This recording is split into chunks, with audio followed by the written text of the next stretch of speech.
اعوذ باللہ من الشیطان الرجیم بسم اللہ الرحمن الرحیم الحمد للہ رب العالمین الرحمن الرحیم مالک یوم الدین إياك نعبد وإياك نستعين اهدنا الصراط المستقيم صراط الذين أنعمت عليهم غير المغضوب عليهم ولا الضالين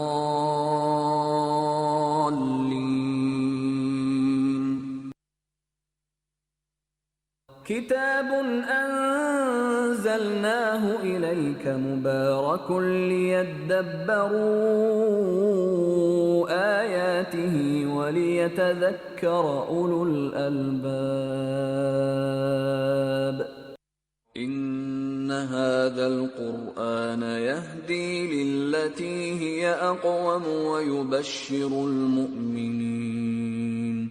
ويبشر المؤمنين الذين يعملون الصالحات أن لهم أجرا كبيرا۔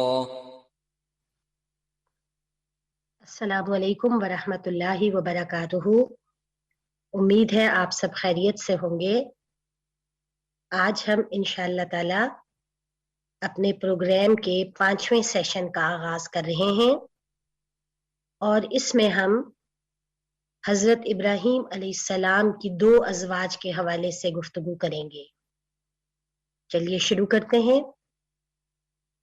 نحمدہ ونصلی علی رسولہ الکریم، اما بعد فاعوذ باللہ من الشیطان الرجیم، بسم اللہ الرحمن الرحیم۔ رب اشرح لی صدری ویسر لی امری واحلل عقدۃ من لسانی یفقہوا قولی رب زدنی علما اللہم فقہنا فی الدین۔ حضرت ابراہیم علیہ السلام اللہ تعالیٰ کے برگزیدہ پیغمبر تھے۔ آپ ابو الانبیاء اور خلیل اللہ کے القاب سے نوازے گئے۔ اللہ سبحانہ و تعالیٰ نے قرآن مجید میں جہاں ان کا ذکر خیر اہل ایمان مردوں کے لیے بطور نصیحت کیا ہے، وہیں ان کی دونوں ازواج کا ذکر مومنہ خواتین کی تربیت کے لیے ضمناً کیا گیا ہے۔ ان دونوں کا ذکر قرآن مجید میں تفصیلاً نہیں ہے۔ حضرت ابراہیم علیہ السلام کی پہلی زوجہ حضرت سارہ تھیں، اور یہ حضرت اسحاق علیہ السلام کی والدہ بھی تھیں۔ مفسر قرآن طبری رحمہ اللہ نے ان کا نام سارہ بنت ہاران ذکر کیا ہے۔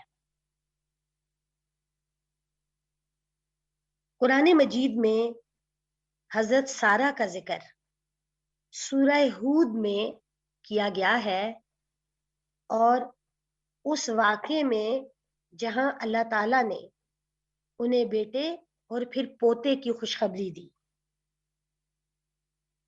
اللہ سبحانہ و تعالیٰ کا ارشاد ہے، وَامْرَأَتُهُ قَائِمَةٌ فَضَحِكَتْ فَبَشَّرْنَاهَا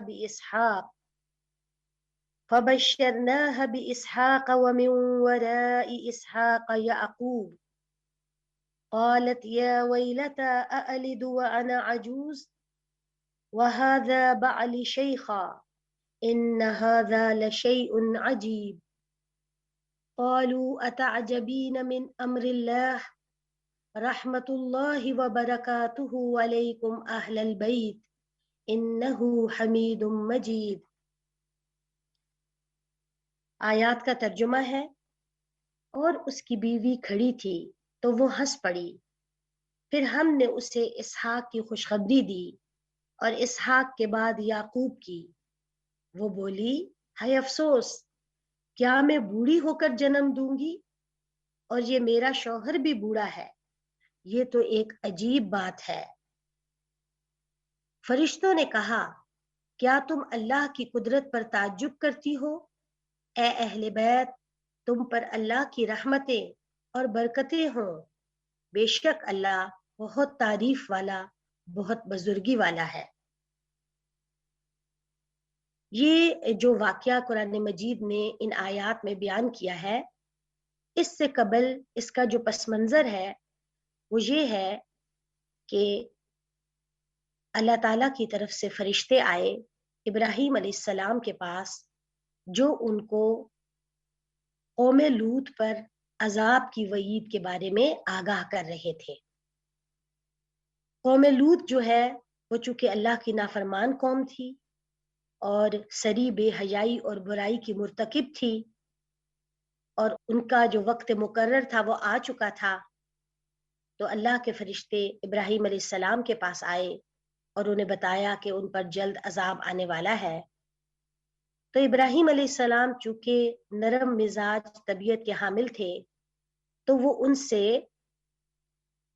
کہنے لگے کہ ان پر عذاب نہ لایا جائے، اسے ڈیلے کیا جائے۔ تو اسی دوران جب حضرت سارہ علیہ السلام جو تھیں وہ پردے کے پیچھے سے حضرت ابراہیم کی فرشتوں کے ساتھ یہ گفتگو سن رہی تھیں، تو وہ ہنس پڑی۔ ان کے ہنسنے کا ذکر ان آیات میں کیا گیا ہے۔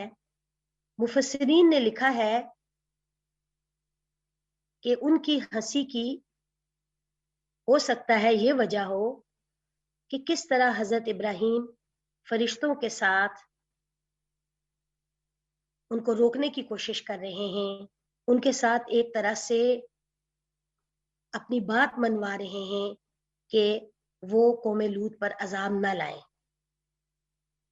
بعض مفسرین نے اس کی اور توجیحات بھی بیان کی ہیں، اور بعض نے یہ بھی کہا ہے کہ ہو سکتا ہے کہ پہلے فرشتوں نے ان کو عمومی انداز میں بچے کی پیدائش کی بشارت دی ہو، اور اس پر ان کو تعجب ہو گیا اور وہ ہنس پڑی، کیونکہ اس وقت ان کی عمر 90 سال تھی اور حضرت ابراہیم علیہ السلام کی عمر 100 سال تھی۔ اور انہوں نے جو یہ الفاظ کہے جو آیت میں بیان ہوئے، یا ویلتا، تو یہ الفاظ حسرت کے لیے بھی کہے جاتے ہیں، ندامت کے لیے بھی کہے جاتے ہیں، اور تعجب کے اظہار کے لیے بھی بولے جاتے ہیں۔ تو یہاں پر ہم دیکھتے ہیں کہ حضرت سارہ علیہ السلام جو تھیں، انہیں جب یہ خوشخبری دی گئی کہ اب انہیں اسحاق جیسا بیٹا ہوگا، اور صرف وہی نہیں بلکہ اس کے بعد پوتے کی بھی خوشخبری دے دی گئی، تو یہ چیز ان کے لیے ایک خوشگوار حیرت کا سبب بنی۔ اور خوشگوار حیرت کے وقت میں ہنسی کا آ جانا بالکل ایک طبیعی امر ہے۔ اکثر اوقات ایسا ہو جاتا ہے کہ جب آپ ایک دم سے کوئی ایسی خبر سنتے ہیں جو بظاہر ممکن نہیں ہوتی، تو اس پر مختلف طرح کے ری ایکشنز انسان ظاہر کرتا ہے، اور انہی ری ایکشنز میں سے ایک ری ایکشن بے ساختہ ہنسی کا نکل جانا بھی ہے۔ تو سبب کوئی بھی ہو سکتا ہے، لیکن قرآن مجید نے واضح طور پر آیت مبارکہ میں یہ بیان کیا ہے کہ وَامْرَأَتُهُ قَائِمَةٌ، کہ ان کی بیوی یعنی ابراہیم علیہ السلام کی زوجہ کھڑی تھی تو وہ ہنس پڑی۔ بہرحال اللہ سبحانہ و تعالیٰ کی قدرت سے کچھ بعید نہیں ہے۔ گزشتہ سیشن میں بھی ہم نے یہ بات دیکھی تھی کہ کس طرح اللہ سبحانہ و تعالیٰ نے حضرت زکریا علیہ السلام کے دعا مانگنے پر آؤٹ آف دا وے جا کر، اسباب بظاہر موجود نہیں ہیں، ان کو حضرت یحییٰ علیہ السلام جیسے بیٹے کی خوشخبری دی۔ اور یہاں پر بھی ہم دیکھتے ہیں کہ اللہ سبحانہ و تعالیٰ نے ابراہیم علیہ السلام کی اس بزرگی میں اور حضرت سارہ کی اس بزرگی میں انہیں بیٹے اور پھر پوتے کی خوشخبری سے نوازا۔ حضرت سارہ جو تھی انہوں نے اس کے اوپر اسی طرح تعجب کا اظہار کیا جس طرح حضرت یحییٰ علیہ السلام نے کیا تھا کہ یہ کیسے ہوگا. تو یہاں پر جو الفاظ حضرت سارہ کے ہیں وہ کیا ہیں؟ انہوں نے کہا کہ اَأَلِدُ وَأَنَا عَجُوز، میں جنم دوں گی جبکہ میں ایک بوڑھی عورت ہوں. وَهَذَا بَعْلِي شَيْخًا، اور یہ جو میرے شوہر ہیں یہ بھی بوڑھے ہو چکے ہیں، یعنی ہم دونوں اس عمر سے اب گزر چکے ہیں جس میں اولاد پیدا ہوتی ہے. إِنَّ هَذَا لَشَيْءٌ عَجِيبٌ، یہ تو بڑی ہی عجیب بات ہے. لیکن ان کی اس کیفیت اور ان کے اس سوال اور ان کے اس تعجب پر اللہ سبحانہ و تعالی نے فرشتوں کے ذریعے انہیں کیا جواب دیا؟ قالوا اتعجبین من امر اللہ، کیا تم اللہ کے حکم پر تعجب کرتی ہو، اس کی قدرت پر تمہیں تعجب ہے؟ تو اللہ کے اختیار، اللہ کی قدرت پر تعجب نہیں کیا جا سکتا. کیوں؟ اس لیے کہ وہ ہی قدرت کا مالک ہے اور وہ ہر طرح کا اختیار رکھتا ہے. تو اس لیے وہاں پر ان کی رہنمائی کی گئی، ان کو یہ احساس دلایا گیا کہ یہ اللہ رب العالمین نے کرنا ہے، اور اللہ رب العالمین کی ذات ایسی ہے کہ اس کے اوپر تعجب نہیں کیا جا سکتا. تعجب تو انسانوں کے بارے میں کیا جا سکتا ہے، مخلوقات کے بارے میں کیا جا سکتا ہے، کیونکہ ان کے لیے بہت سے ایسے کام ہیں جو پاسبل نہیں ہیں، ممکن نہیں ہیں. لیکن اللہ سبحانہ و تعالی، اس کے لیے تو ہر چیز ممکن ہے، اور اس کو ان کو کرنے میں کوئی مشکل بھی نہیں ہے. اس کے لیے وہ صرف اور صرف کلمہ کن ہے. تو اس لیے اللہ سبحانہ و تعالی نے مزید کیا فرمایا، ان کے لیے مزید خوشخبری دی. رحمت اللہ وبرکاتہ علیکم اہل البیت، اے اہل بیت، تم پر اللہ کی رحمتیں ہوں اور اس کی برکتیں ہوں. کیا خوبصورت خوشخبریاں ہیں، کیا خوبصورت اللہ سبحانہ و تعالی کی طرف سے ابراہیم علیہ السلام اور ان کے گھر والوں کے لیے دعائیں ہیں. انہو حمید مجید، بے شک وہ رب بہت تعریف والا، بہت بزرگی والا ہے. اب اگر آپ غور کریں تو آپ دیکھیں گے کہ یہ جو آیت مبارکہ ہے، اس میں جس رحمت اور برکت کا ذکر کیا گیا ہے، یہ وہی رحمتیں اور برکتیں ہیں جن کے لیے ہم درود شریف میں ایک طرف نبی صلی اللہ علیہ وسلم کے لیے اس کی دعا کرتے ہیں، اور دوسری طرف ابراہیم علیہ السلام اور ان کی آل کے لیے بھی دعا کر رہے ہوتے ہیں. اللہم صلی علی محمد وعلی آل محمد کما صلیت علی ابراہیم وعلی آل ابراہیم انک حمید مجید. اللہم بارک علی محمد وعلی آل محمد کما بارکت علی ابراہیم وعلی آل ابراہیم انک حمید مجید. تو یہ خصوصی رحمتیں تھیں، خصوصی برکتیں ہیں جو اللہ تعالیٰ نے اپنے 2 انبیاء کو خاص طور پر عطا کی، اور صرف انبیاء کو نہیں بلکہ ان کی آل کو بھی. اور ان کی آل میں سب سے پہلے ان کے اپنے اہل بیت، ان کے گھر والے شامل ہیں، اور اس کے بعد ان پر ایمان لانے والے، اخلاص کے ساتھ ایمان رکھنے والے مومن بھی شامل ہیں.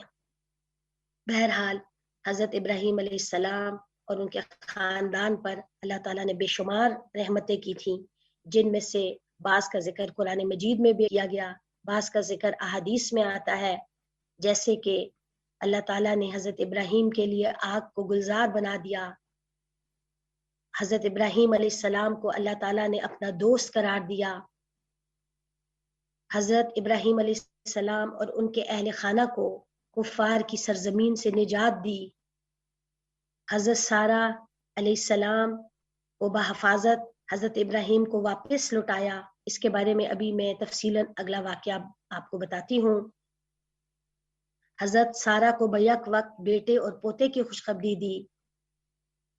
حضرت ابراہیم علیہ السلام کو رہتی دنیا تک سب کا امام بنایا. اسی طرح ان کی دوسری زوجہ حضرت ہاجرہ اور حضرت اسماعیل علیہ السلام کی یادگاروں کو اللہ تعالیٰ نے شاعر اللہ قرار دیا. حضرت ابراہیم علیہ السلام کے بنائے ہوئے بیت اللہ کی زیارت لوگوں پر فرض قرار دی گئی.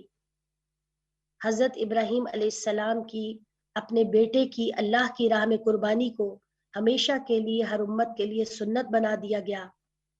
اور اسی طرح اور بے شمار رحمتیں اور برکتیں ہیں جو اللہ سبحانہ و تعالی نے ان اہل بیت پر کی. حضرت سارہ علیہ السلام جو تھیں، ان کے حوالے سے ایک اور اہم واقعہ ہمیں صحیح بخاری میں ملتا ہے. ابراہیم علیہ السلام جب عراق کی سرزمین سے نمرود کے ہاتھوں ستائے ہوئے نکلے اور فلسطین کی طرف چلے تو ان کے ساتھ حضرت سارہ بھی موجود تھیں. یہ دونوں اپنا ایمان بچا کر مہاجر بنے سفر کرتے جا رہے تھے. راستے میں مصر کا ملک تھا. جب مصر میں داخل ہوئے تو وہاں کا بادشاہ اس وقت رکیون تھا. اس کو معلوم ہو گیا کہ ایک شخص اس کے ملک میں داخل ہوا ہے اور اس کے ساتھ ایک نوجوان اور خوبصورت عورت بھی ہے. بادشاہ کی عادت تھی کہ وہ اس ملک میں نئے آنے والے افراد کے ساتھ اگر کوئی خاتون ہوتی اور وہ خوبصورت بھی ہوتی تو بادشاہ اسے پسند کر لیتا اور اپنے پاس رکھ لیتا. چنانچہ اس نے ابراہیم علیہ السلام کے ساتھ، چونکہ حضرت سارہ تھیں اور وہ بہت خوبصورت تھیں، ان کے ساتھ بھی یہی ارادہ کر لیا. اس کے بارے میں جو صحیح بخاری کی روایت ہے، حضرت ابو ہریرہ رضی اللہ تعالی عنہ نے اسے بیان کیا ہے.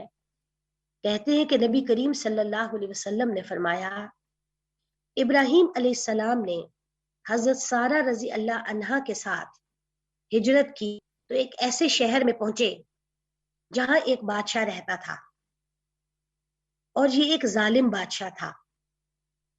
اس سے ابراہیم علیہ السلام کے متعلق کسی نے کہہ دیا کہ وہ ایک نہایت خوبصورت عورت لے کر یہاں آئے ہیں.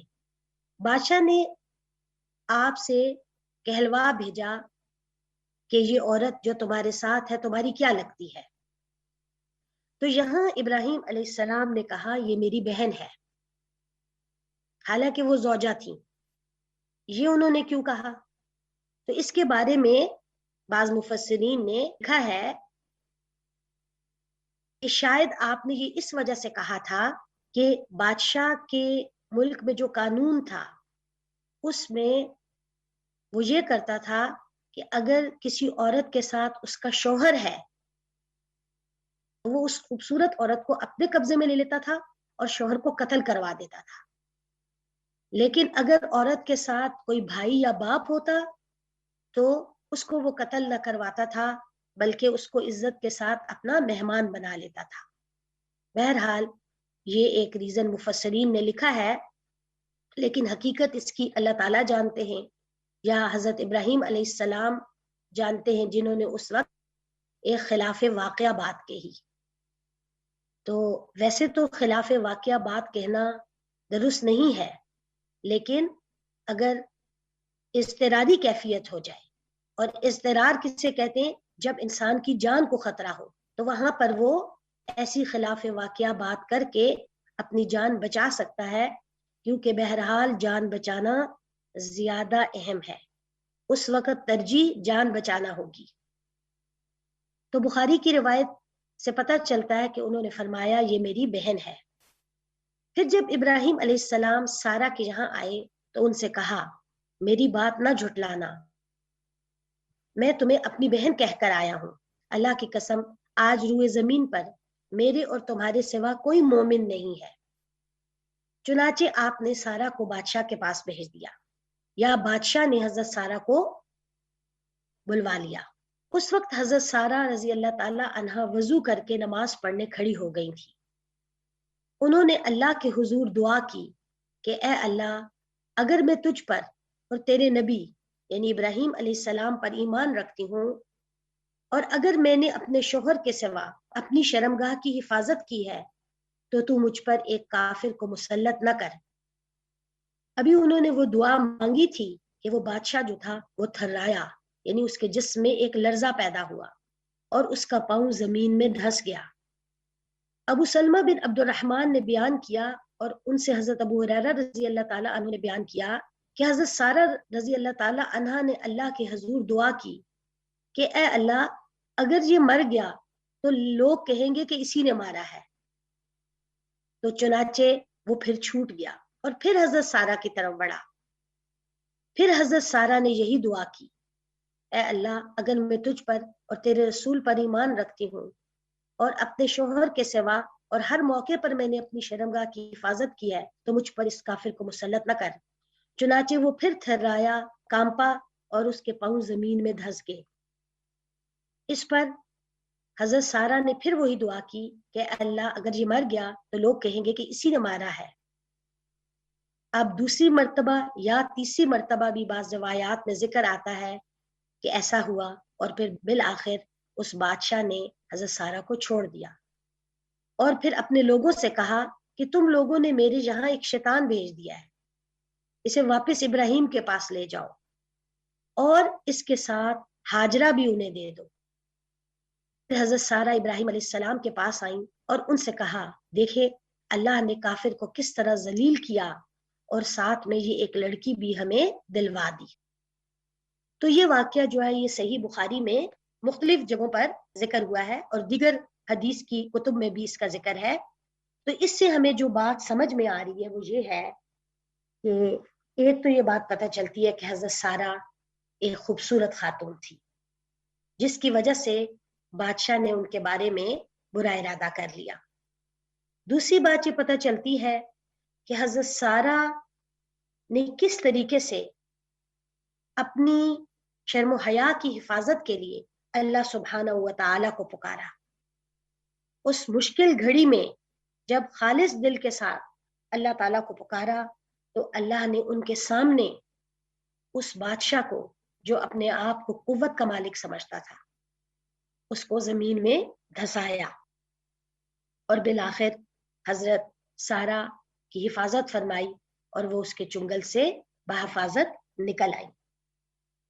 تو حضرت سارہ علیہ السلام کی زندگی کے یہ مختصر سے واقعات جو ہمیں قرآن مجید اور احادیث میں ملتے ہیں ان سے ہمیں یہ پتہ چلتا ہے کہ مشکلات کے بعد آسانی بھی ہوتی ہے، عسر کے ساتھ یسر بھی ہے، بس ذرا تحمل اور صبر چاہیے. بعض اوقات اللہ اپنے بندے کو خالص کرنے کے لیے اس کا امتحان لیتے ہیں اور پھر اسے وہاں سے انعام دیتے ہیں جہاں سے اس کا گمان بھی نہیں ہوتا. اور یہ رب کی اپنے بندے سے رضامندی کی علامت ہوتی ہے. تو بندوں کو چاہیے کہ وہ اس کی رضا کے لیے کوشش کرتے رہیں. اسی طرح یہ بھی معلوم ہوتا ہے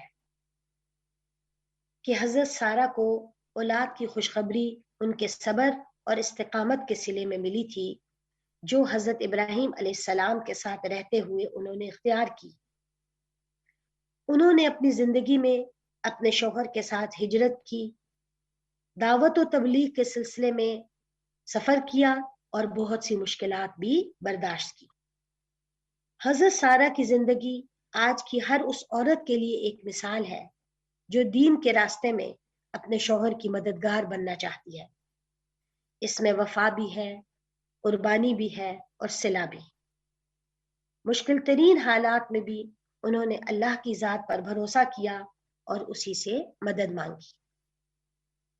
تو یہ تھیں حضرت ابراہیم علیہ السلام کی پہلی زوجہ حضرت سارہ علیہ السلام.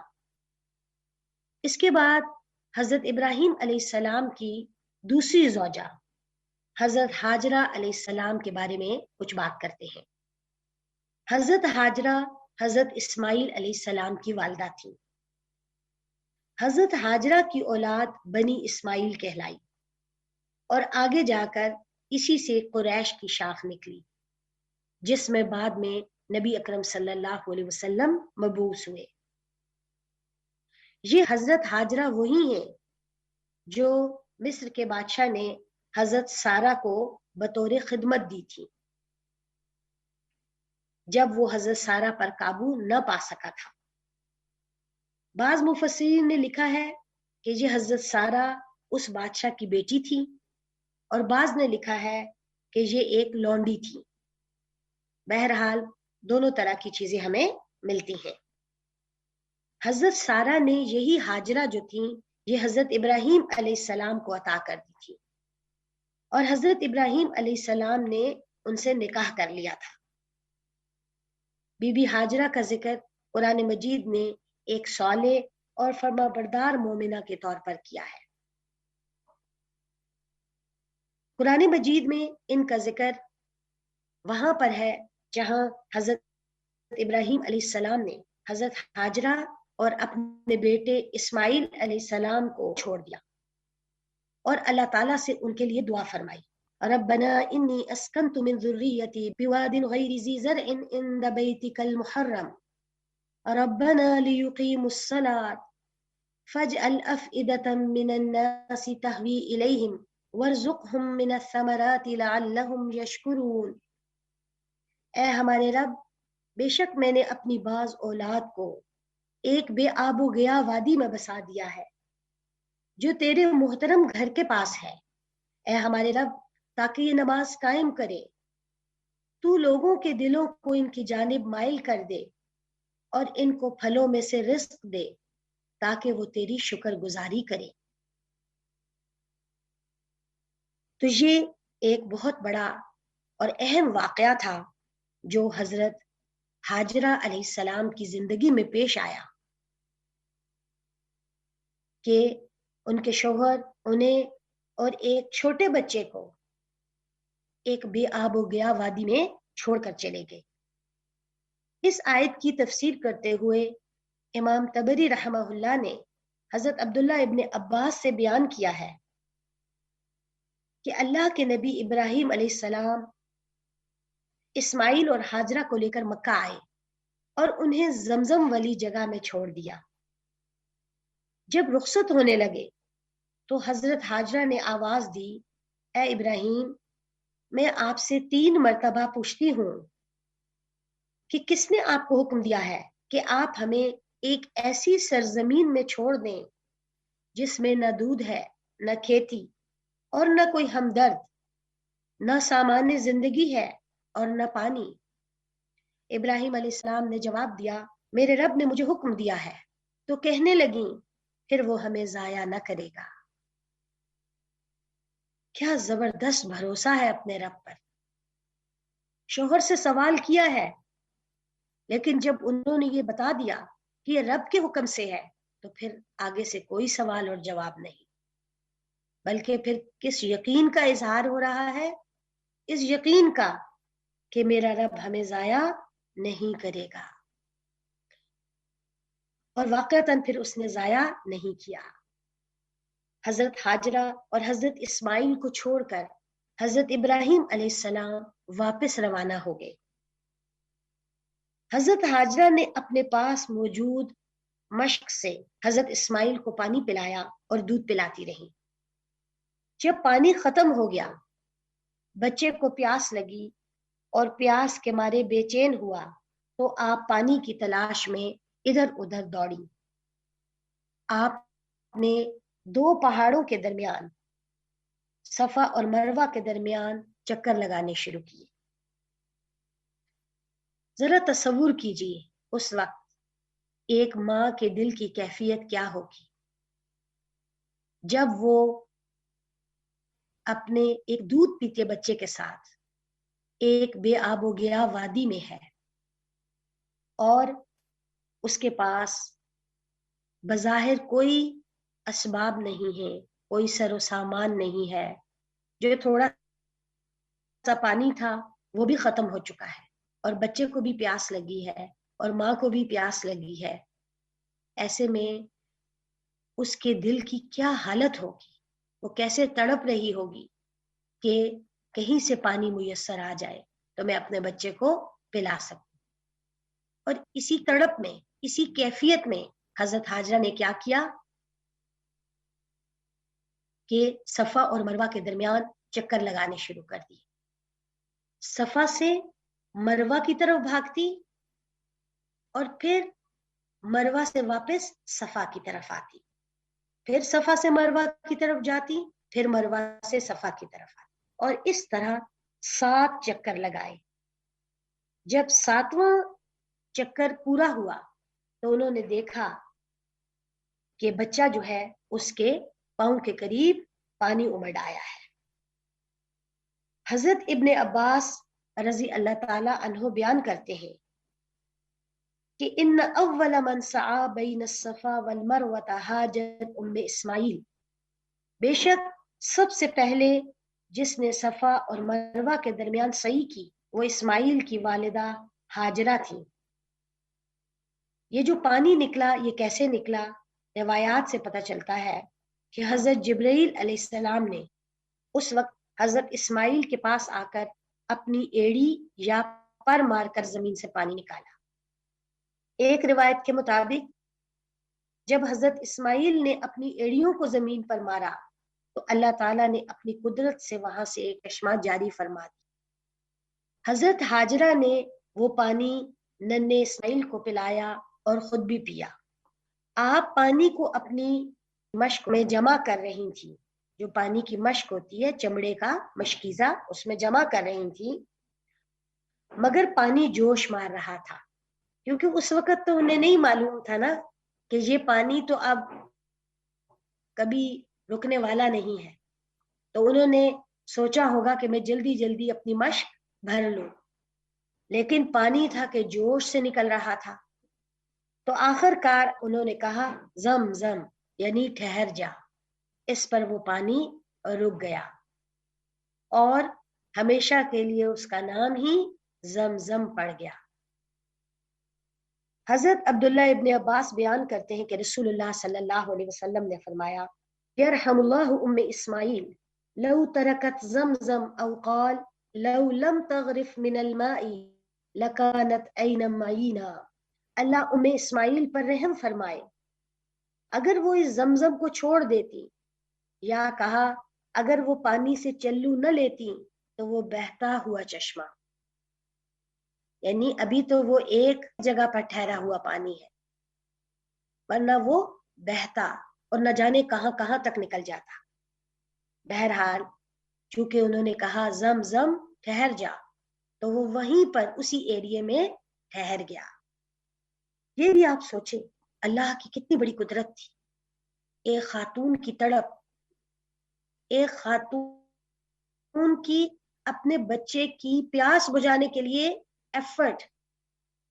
ایک طرف ایفرٹ ہے، کوشش ہے، دوڑ ہے، تلاش ہے، لیکن بھروسہ کس پر ہے؟ رب تعالیٰ پر ہے کہ وہ ہمیں ضائع نہیں کرے گا. تو کہاں وہ بے آب و گیا میدان جہاں جب انہیں چھوڑا گیا تو وہ فکر مند تھی، گھبرا رہی تھی، پریشان ہو رہی تھی. اور کہاں یہ کہ اللہ کی رحمت اور برکت کہ اللہ نے وہیں پر اسماعیل علیہ السلام کی ایڑیوں کے پاس سے پانی کا چشمہ نکال دیا. کیا اللہ کے علاوہ کوئی اور اس پر قادر ہو سکتا ہے؟ کیا اللہ کے علاوہ کوئی اور رب ہو سکتا ہے؟ کیا اللہ کے علاوہ کوئی اور اس قابل ہے کہ اس کی عبادت کی جائے اور اس کی پرستش کی جائے اور اس کو پکارا جائے؟ نہیں. لا الہ الا اللہ، اللہ کے سوا کوئی عبادت کے لائق نہیں. ہر مشکل، ہر تکلیف، ہر غم، ہر حال میں اسی سے دعا، اسی کی طرف التجا، اسی سے تعلق. یہ ہے اہل ایمان کا وصف اور یہ ہیں اللہ کے نبیوں کے وصف اور یہ ہیں ان کے ساتھ رہنے والے ان کے نیک گھر والوں کے وصف. اور ان سب میں ہمارے لیے سیکھنے کی بات کیا ہے کہ ہم بھی اپنے ایمانوں کو مضبوط کریں، اسٹرانگ کریں. بے یقینی کی جو کیفیات ہمارے دلوں کے اندر بس چکی ہیں اپنے رب کے بارے میں، اس کی قدرتوں اور اس کے اختیارات کے بارے میں، ان کو نکالیں اور رب تعالیٰ پر مکمل بھروسہ کریں اور بس اسی کی طرف دیکھا کریں، اسی سے مانگا کریں، اسی سے التجائے کریں. تو دیکھیں وہ کیسے سنتا ہے۔ حضرت ہاجرہ اللہ کے حکم کی پیروی کرتے ہوئے اس بے آب و گیا جگہ پر ٹھہرنے میں انہوں نے جو صبر کیا، اس کا اجر اللہ تعالیٰ نے انہیں اس شکل میں عطا فرمایا کہ اس کے بعد آج تک اور ہمیشہ قیامت تک حج و عمرہ کے دوران صفا اور مروہ کی سعی کرنا لازم قرار دے دی گئی، اسے حج کا رکن قرار دے دیا گیا۔ بظاہر دیکھا جائے تو ایک چھوٹا سا عمل ہے، ایک خاتون ہے جو دوڑ رہی ہے بچے کے لیے، لیکن قبولیت کتنی عظیم ہے۔ تو اللہ کے ہاں اعمال کی قبولیت کوالٹی کے کوانٹٹی پر نہیں ہے، صرف کوانٹٹی بھی اس وقت میٹر کرے گی جب ساتھ کوالٹی ہوگی، ورنہ اخلاص کے ساتھ کیا ہوا، صرف رب پر کامل یقین کرتے ہوئے کیا ہوا چھوٹا سا عمل بھی اللہ کے ہاں ایسی قبولیت پا جاتا ہے کہ بڑے بڑے اور بہت سے ایسے اعمال جو صرف اس کی رضا کے لیے نہیں ہوتے، صرف اخلاص کے ساتھ نہیں ہوتے، وہ ان کا مقابلہ نہیں کر سکتے۔ تو اس لیے اس زاویے سے بھی ہمیں اپنے اعمال کا جائزہ لینا ہے، دیکھنا ہے کہ ہمارے اعمال میں اخلاص کتنا ہے، ہماری نیت کیا ہے۔ اللہم وفقنا لما تحب و ترضا، اے اللہ تعالیٰ تو ہمیں اس چیز کی توفیق دے جس سے تو پسند کرتا ہے اور جس سے تو راضی ہوتا ہے، آمین۔ بہرحال اللہ تعالیٰ نے ان کے اس عمل کو قبولیت بخشی اور تمام اہل ایمان کو اس چیز کا کرنا لازم قرار دے دیا گیا کہ وہ صفا اور مروہ کی سعی کریں۔ اور اس میں ایک اور جو بات بڑی انٹرسٹنگ ہے وہ یہ ہے کہ ایک خاتون نے دوڑ بھاگ کی، اور جو سعی کا عمل ہے اس میں مردوں کو مخصوص پورشن میں دوڑنے کا حکم دے دیا گیا اور خواتین کو اس سے ایگزیمپٹ کر دیا گیا۔ مزید خواتین کو اس مشقت میں نہیں ڈالا گیا کہ وہ بھاگیں، لیکن مرد چونکہ اتنی مشقت آسانی کے ساتھ کر سکتے ہیں تو اس لیے ان کے لیے لازم کر دیا کہ وہ تو ضرور بھاگیں گے، دوڑیں گے، اور خواتین عام چال سے صحیح کریں گی، عام رفتار کے ساتھ۔ کیا قبولیت ہے، سوچیں، غور کریں، یہ ہم سب کے لیے غور کرنے کا موقع ہے۔ پھر اسی طرح جب حضرت ابراہیم علیہ السلام کو یہ حکم ہوا کہ وہ اپنے بیٹے کو ابراہیم علیہ السلام کو اللہ کی راہ میں قربان کریں، جب انہوں نے یہ خواب دیکھا اور حضرت اسماعیل علیہ السلام کی قربانی کرنا چاہی، تو اللہ تعالیٰ نے ایک مینڈا بھیج کر ان کی حفاظت کی، کیونکہ اصل مقصود تو اطاعت کا امتحان تھا۔ تو یہ امتحان صرف حضرت ابراہیم علیہ السلام ہی کا نہیں تھا، بلکہ یہ حضرت ہاجرہ کا بھی تھا، کیونکہ وہ ایک ماں تھی، اور ایک ماں کے لیے اس کی اولاد سے بڑھ کر کوئی چیز عزیز نہیں ہوتی، لیکن انہوں نے اپنے آپ کو ایک بلند کردار شوہر کی عظیم زوجہ ثابت کیا اور آنے والی نسلوں کے لیے اطاعت گزاری کی ایک تاریخ چھوڑ دی۔ اور آج بھی مسلمان حج کے دوران اور عید الاضحیٰ کے موقع پر اس سنت ابراہیمی کی یاد میں بھی قربانی کرتے ہیں۔ اسے ابراہیم علیہ السلام کی سنت قرار دے دیا گیا اور نبی اکرم صلی اللہ علیہ وسلم کی بھی سنت قرار دیا گیا۔ آپ نے حضرت ابراہیم کی سنت کی پیروی میں یہ قربانی کی، اور ہم تمام مسلمان ابراہیم علیہ السلام اور نبی اکرم صلی اللہ علیہ وسلم ان دونوں کی سنت کی پیروی میں عید الاضحیٰ کے موقع پر یا حج کے موقع پر اللہ کی راہ میں جانور قربان کرتے ہیں۔ یہ بھی ان کے اخلاص کی قبولیت تھی، ان کی نیت کی قبولیت تھی، ان کی اللہ کی حکم کے آگے اطاعت کرنے کی قبولیت تھی۔ تو حضرت ہاجرہ کی زندگی بھی آج کی عورت کے لیے بہت سے اسباق رکھتی ہے۔ سب سے پہلی چیز یہ ہے کہ زندگی طرح طرح کے امتحان کا نام ہے۔ یہاں یہ جانچا جا رہا ہے کون اللہ کا حقیقی فرما بردار ہے اور کون نہیں۔ اس کے لیے مختلف آزمائشوں سے سابقہ اور واسطہ پڑتا رہتا ہے۔ جدید دور کے چیلنجز بھی مختلف ہیں، مگر ہر چیلنج کے وقت بی بی ہاجرہ کی زندگی ایک رہنما مثال ہے کہ دیکھا جائے کہ اللہ کی رضا کس میں ہے۔ وہ کر لیا جائے تو پھر رب تعالیٰ اپنے بندے کی قربانی کو ضائع نہیں کرتے، بلکہ اسے کئی گنا بڑھا چڑھا کر اجر دیتے۔ تو آج اگر ہم ایمان کے حوالے سے، دین کے حوالے سے، یا ایون دنیا کے حوالے سے کسی مشکل، آزمائش، تکلیف میں گرفتار ہو جائے تو ہمارے لیے بھی حل کہاں ہے؟ حل اللہ کی طرف پلٹنے میں ہے، اسی سے دعائیں کرنے، اسی سے التجائیں کرنے میں ہے۔ دوسری چیز، اولاد کی تربیت کے حوالے سے بھی حضرت حاجرہ نے ایک بہترین نمونہ پیش کیا۔ ننھے اسماعیل کو مکہ کے سخت اور الگ ماحول میں رکھنا اور ایک نیک اور صالح فرد کی حیثیت سے ان کی تربیت کرنا ایک صالح ماں ہی کا کام ہو سکتا ہے۔ یہی وجہ ہے کہ حضرت اسماعیل اپنی قربانی کا ذکر سن کر اللہ کے حکم کے آگے سر جھکا دیتے ہیں۔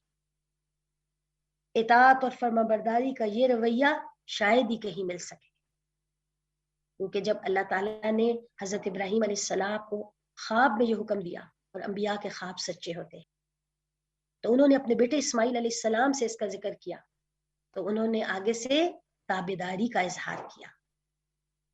تیسری چیز، اللہ جو سب سے زیادہ محبت کرنے والا ہے وہ اولاد کے ذریعے بھی آزمائش کرتا ہے، مگر جب کامل توکل اللہ پر ہو تو وہی اس آزمائش سے نکال بھی لاتا ہے۔ یہ نعمتیں بھی اسی کی دی ہوئی ہیں اور یہ محبتیں بھی اسی کا عطیہ ہے، اس لیے ان کے ساتھ زندگی گزارتے ہوئے اس کی رضامندی کا پہلو نظر انداز نہیں ہونا چاہیے۔ یعنی اولاد اللہ کی نعمت ہے، ان کے ساتھ ہمیں زندگی گزارنی ہے، لیکن یہ نہیں کہ اولاد کی رضا کی خاطر، اولاد کی خوشی کی خاطر ہم اپنے رب کی نافرمانی شروع کر دیں۔ رب تعالیٰ راضی ہو جائے تو وہ سب کو راضی کر دیتا ہے، جیسے اس نے حضرت ابراہیم، حضرت حاجرہ کی زندگی کو سب کے لیے نمونہ بنا دیا اور ان کے اعمال کو سب کے لیے عمل کرنے کا ذریعہ بنا دیا، تو وہ سب کو راضی کر دیتا ہے۔ وہ جس طرح حضرت حاجرہ کی سنت صحیح کو سب کے دوڑنے کا مقام بنا سکتا ہے، اسی طرح وہ اپنے دوسرے بندوں کے احسن اعمال کو بھی ہمیشہ کے لیے زندہ رکھ سکتا ہے، شرط بس اخلاص کی ہے۔ تو اللہ تعالیٰ ہم سب کو اخلاص عطا فرمائے، اور اخلاص کیا ہے؟ اللہ کی رضا کے لیے ہر کام کو کرنا، اس کی خوشی چاہنا، اس کے دیدار کو، اس کے چہرے کے لیے کام کرنا، اس سے بڑھ کر کچھ بھی نہ انسان کا مقصد ہو۔ تو آج کے سیشن میں ہم نے حضرت ابراہیم علیہ السلام کی دونوں ازواج، حضرت سارہ اور حضرت حاجرہ کی قربانیوں، ان کی وفاداری اور اللہ تعالیٰ سے ان کے تعلق کے بارے میں سمجھا ہے، اور اس میں ہم سب کے لیے رہنمائی موجود ہے۔ اللہ تعالیٰ سے دعا ہے کہ اللہ تعالیٰ ہمیں بھی خاص طور پر خواتین ہونے کی حیثیت میں اپنی صحیح اطاعت اور فرما برداری کی توفیق عطا فرمائے، اور ہمیں وہ کام کرنے کی توفیق دے جن سے وہ راضی ہو جائے، اور ہمیں ہر اس کام سے بچنے کی توفیق عطا فرمائے جو ان کی ناراضگی کا سبب ہو۔ وآخر دعوانا ان الحمد للہ رب العالمین۔ جزاکم اللہ خیرا کثیرا۔ سبحانک اللہم وبحمدک، اشہد ان لا الہ الا